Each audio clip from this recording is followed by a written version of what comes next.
What's going on, everybody? My name is Michael Weer, and this is my movie review for the movie Once Upon a Time in Hollywood. Now, Once Upon a Time in Hollywood is Quentin Tarantino's 9th directed film, and that's a pretty big deal because he said he is only directing 10 films. And that's crazy to think about. I'll live in a world where Quentin Tarantino doesn't direct a film every 5 to 10 years. I'm like, well, that's just crazy. Like, he's been putting them out lately. Like, he did Django, Hateful Eight, now this one. I'm like, man, this is going to be crazy. So the other day he was like, I am directing a Star Trek film. And I was like, cool, that's his 10th film. But then he's like, and I have a great idea for Kill Bill Volume 3. And I was like, okay, cool. And then he's like, oh, and I am writing, maybe directing Zorro and Django team up. And I was like, that's awesome, I'm in. But that's a lot more than 10 films. But then he clarified, he's like, well, Star Trek isn't an original property, so it won't really count as one of my 10. And Kill Bill Volume 3, I mean, I already count the first two as one movie, so one movie. So, and then Django and Zorro, they're already properties of their own, so they don't really count as a 10th. So you'd still have another movie to make. And I'm okay with that, because it's Quentin Tarantino. So, let's do the review.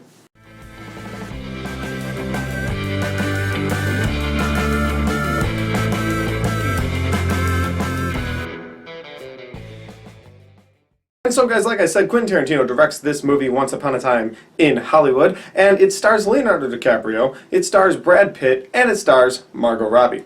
And what this movie is about is essentially those three people living their lives, which is a movie that would normally annoy me if it wasn't for Quentin Tarantino. I will admit that this is not a movie I would have normally sought out, wouldn't have kept up with, but as I kept up with it, there were some really cool casting news, and there was also some just cool storyline, some plot points, and it really kept my interest. I think this was on my most anticipated movies of the year list, and I've been keeping up with this, and it's finally come out, and I got a chance to see it, and oh my god, did I love this movie. But to give you some more backstory for this, Brad Pitt plays a stuntman to Leonardo DiCaprio's kind of washed-up actor.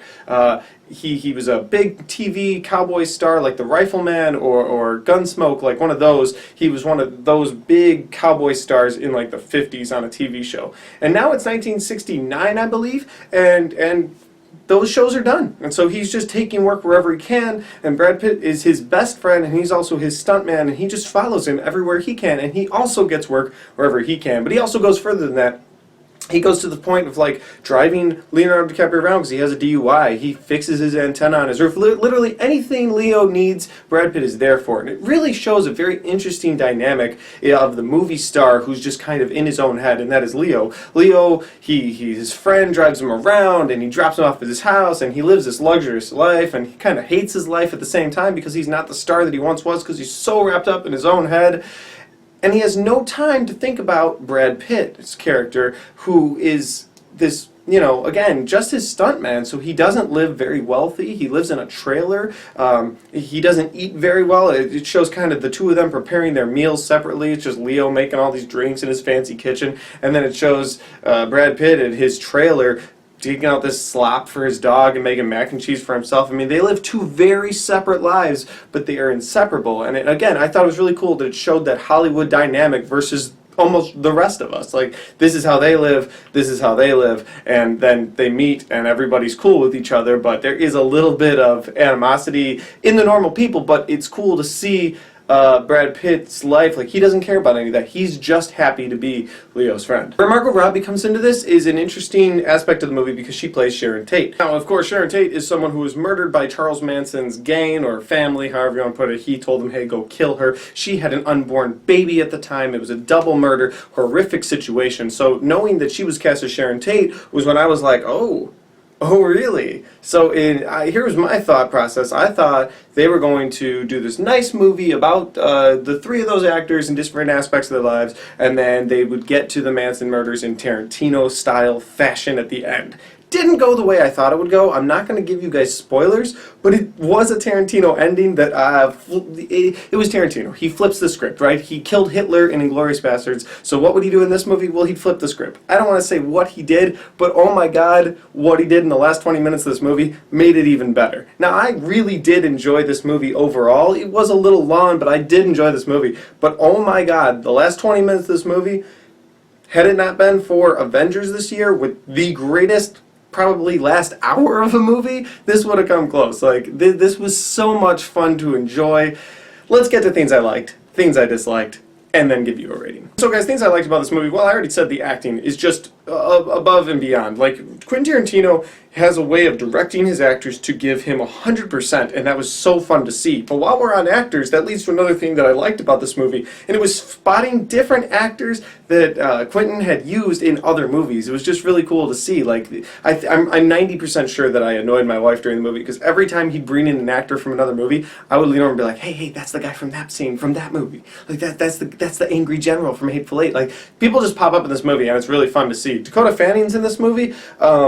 Didn't need to be, but it's just Tarantino kind of throwing in people. It was really fun to see. I mean, Hollywood kind of came out for this movie. Like, I liked that a lot. And finally, of course, I love the Tarantino-style gore in this movie. Now, if you see the previews, you're like, gore? There was gore in this movie? I can't believe it.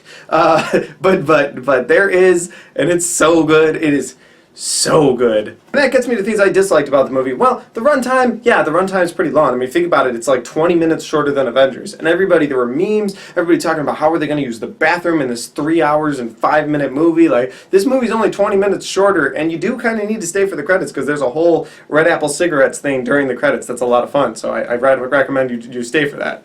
Red Apple is a brand of cigarettes that Quentin Tarantino has created and is in several different of his movies, kind of linking his universe through a cigarette brand. It's wild, but it's true. But on things that I disliked, yeah, I will say that the timing of this movie, it is long, and there are some scenes you could definitely cut out, and I think on repeat viewings it's going to be a situation where I'm like, do I fast forward this spot? Like, if I'm just watching it alone. If I'm watching it with friends, I'll probably watch the whole thing, and they'll probably enjoy it in the moment, but again, it's not a movie that I necessarily will watch 100% of going forward, because like, Margot Robbie's character, while she is important to the story, they do some things with her character where I'm like, you could just axe that scene and she'd be the same character. Like, I don't know why he felt the need to put her in so much of this movie, other than the fact that she is Margot Robbie. I won't say that any of the Brad Pitt or Leo stuff should have been cut from the movie, because I think all of it was necessary in telling the story of the characters. But the negative I will say is there's a very interesting plot line with Brad Pitt and his ex-wife that I won't spoil, but they kind of go into it. They even do a scene, and then they never finish it, so you never know the truth. You never know if something happened that they're kind of referring to in the movie as happening. And that irritated me. I don't know why he would leave that up in the air for you to think about it. I mean, he's not Nolan. That's Nolan's thing. He's the one that's like, did this happen? Did it? Did it? Tarantino's not like that. He's pretty straightforward. I mean, the only thing I can think of is you never find out what's in the case in Pulp Fiction. But otherwise, he's not like that. So it was just interesting to see him go that route with a scene that really didn't pay off. Kind of, but not really. So guys, with all that being said, I gotta go ahead and give the movie this rating. That's right, it's the 9th-ish movie from Quentin Tarantino. I really love this movie, guys. I hope you loved it. I hope you enjoyed this review. If you did, hit that like button for me. It makes me super happy inside. And also, guys, if you enjoyed this review, share it with your friends. Make sure you do that by hitting the share button. If you want to subscribe to this channel, I would appreciate it. Hit subscribe, because a lot of content coming your way. You may not agree with me all the time. I may not agree with you, but we can have a good time talking about the movies in the comment section down below, which leads me to saying, if you want to comment on this movie, please do. We'll talk about it. We can even talk spoilers in the comment section. It'll be a good time. Thanks for watching. I'll see you next time.